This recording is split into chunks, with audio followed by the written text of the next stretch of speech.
Hi, my name is Ashley, and today we'll be going over my advocacy interview presentation. My topic is DACA rights and immigrant children rights. My interviewee is Lisbeth Solis. Her nonprofit organization she works for is Hermandad Mexicana Nacional. Um, Her title is Customer Service Representative.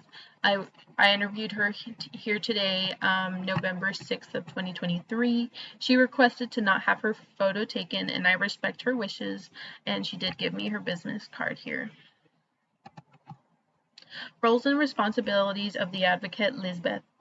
Her nonprofit, they help with family petitions. Services include the following: residency renewal, citizenship, classes for citizenship, family requests, status adjustments, TPSs, consulate process, forgiveness, probably financial forgiveness, immigrant history, and DACA. She consults with customers in immigration status and helps get them to take the steps to residency here within the U.S.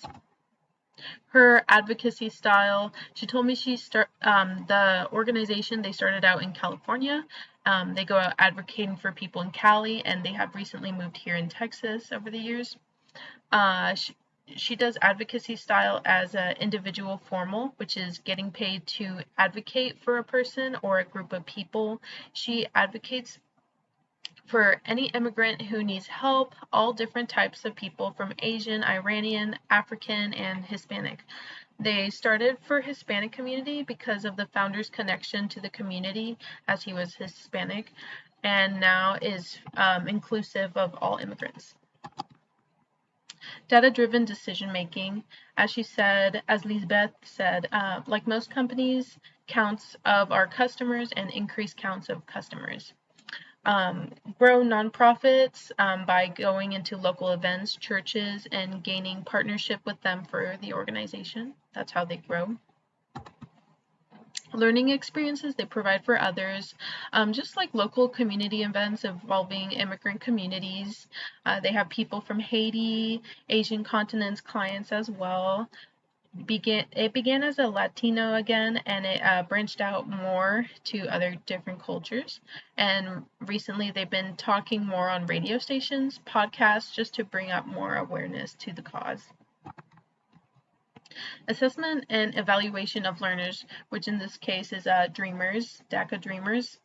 So what are the major needs for this organization? They don't have volunteering right now, and they just mainly focus on doing work within the workers of this organization.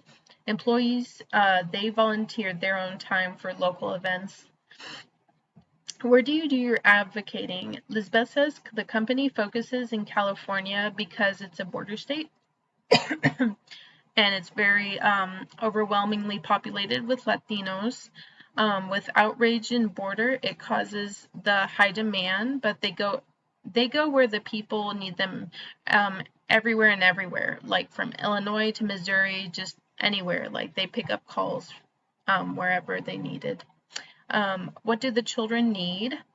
Lisbeth says consistency and equality. The laws in immigration should be more equal. Laws are unfair for kids. Most times they don't even have a choice when they come here. The wait lines in Mexico is years and years, and El Salvador and other countries are all different. It's never consistent. She said that she spent 32 years here of her life illegal, just entirely illegal, and then DACA was beginning to be the sign of hope. And the children, they really should need a legalized form of DACA. How my ideas advocacy align with the organization. I think that anyone with a heartbeat deserves a fighting chance to make it in this country. That means Americans and illegal immigrants, because if they are here, then there must be a reason that they run from the terrors of their home country, and the gateway for immigrants is in education. As Oprah has once said, education is the key to unlocking the world, it's the passport to freedom, end of quote. Lisbeth, she believes the same, and she touches base with the process of taking her clients from the non-citizens to legalized residents, citizenship, and more.